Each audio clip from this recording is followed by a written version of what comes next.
Quando nós lemos o Evangelho de João e encontramos o mandamento de Jesus, nós ficamos espantados com a quantidade de coisas que o homem acrescentou ao Evangelho.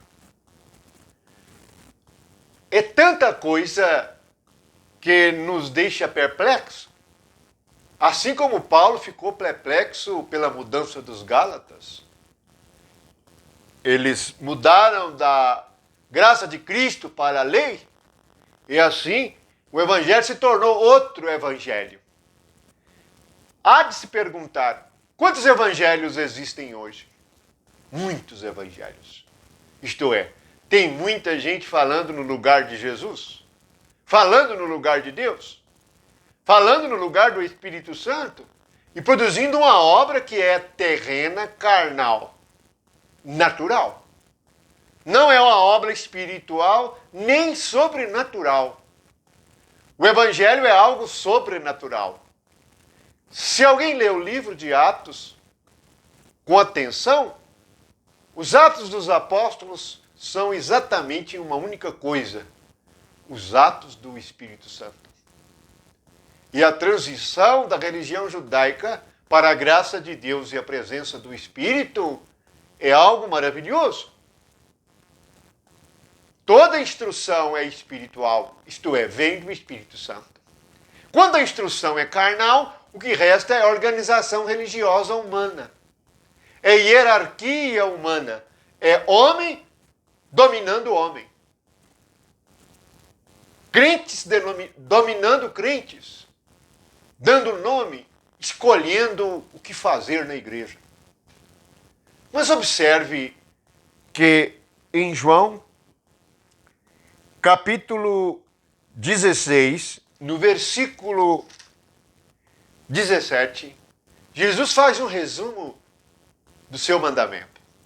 E ele diz assim: isto vos mando, que vos ameis uns aos outros.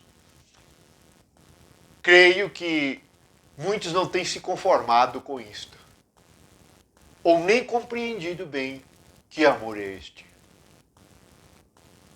O amor que Jesus nos manda amar é o mesmo amor dele, pois só é conseguido através do Espírito dele, que é de dar a vida uns pelos outros, de sacrificar uns pelos outros.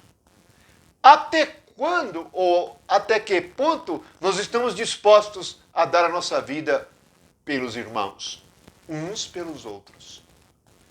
Para que haja o testemunho do Espírito de Cristo aqui na terra.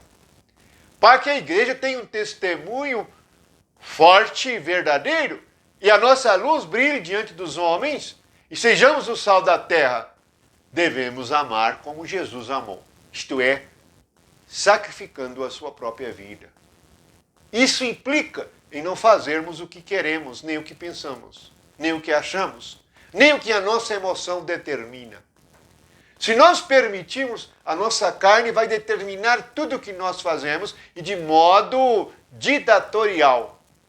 A nossa carne é ditadora. E ela sempre vai querer nos dizer o que devemos fazer com todos os seus argumentos e justificativas. Então, não compreenderemos o que é o amor de Cristo. Devemos renunciar a nós mesmos. E o próprio Jesus diz em outra passagem: quem não renuncia a si mesmo não pode ser o meu discípulo. Você pode crer sem renunciar, mas ser discípulo significa: ninguém pode aprender de mim, nem receber de mim algo sem renúncia. A cruz é uma renúncia muito grave, pois renunciamos a nós mesmos. Renunciamos à nossa própria mente, à nossa própria sabedoria, ao nosso próprio prazer natural. Buscamos com a nossa carne as coisas cômodas da nossa carne. E não queremos nos expor em nada. Assim não doamos e não damos a nossa vida por ninguém ou para ninguém. Pelo contrário, preservamos a vida da nossa carne. E é exatamente isto que está condenado a estar perdido. Pois Jesus disse: quem perder a sua vida é que vai ganhá-la. Mas quem guardar a sua vida para si mesmo vai perdê-la. Portanto, estejamos atentos. Veja que os homens estão colocando um fardo pesado nas pessoas que creem hoje. E até mesmo alguns pensam que precisam de dar um dinheiro para a obra de Deus. Ora, pois, Jesus pagou o preço com a própria vida para que pudéssemos amar uns aos outros. E na realidade, tudo é de Deus. Toda a criação é de Deus. Nada é nosso quando nós morremos com Cristo e ressuscitamos com Ele, pois os nossos tesouros estão nos céus. Ajuntamos tesouros nos céus porque percebemos que amar é mais leve do que todas as coisas. Qualquer outro sentimento é pesado e é difícil para nós. Mas quando doamos a nossa vida, tudo fica leve, porque o que nos pesava era a nossa própria existência egoísta. Isto precisamos compreender. E esta a libertação dos cativos. Onde estava o cativeiro? Na nossa carne, na nossa mente. Por isso que em Efésios está escrito, subindo ao alto, levou cativo o cativeiro, deu dons aos homens. Portanto, eis-nos aqui com os dons que o Pai deu por intermédio de Jesus Cristo. Ele nos deu dons, isto é, nos dá capacidade para ministrarmos por causa do amor de Deus derramado em nossos corações pelo Espírito Santo. Aprenda o valor da renúncia. Sem isto, jamais amaremos como Jesus mandou. Amar sem reserva, sem medo de sofrer, sem medo de ofensa, sem medo de humilhação.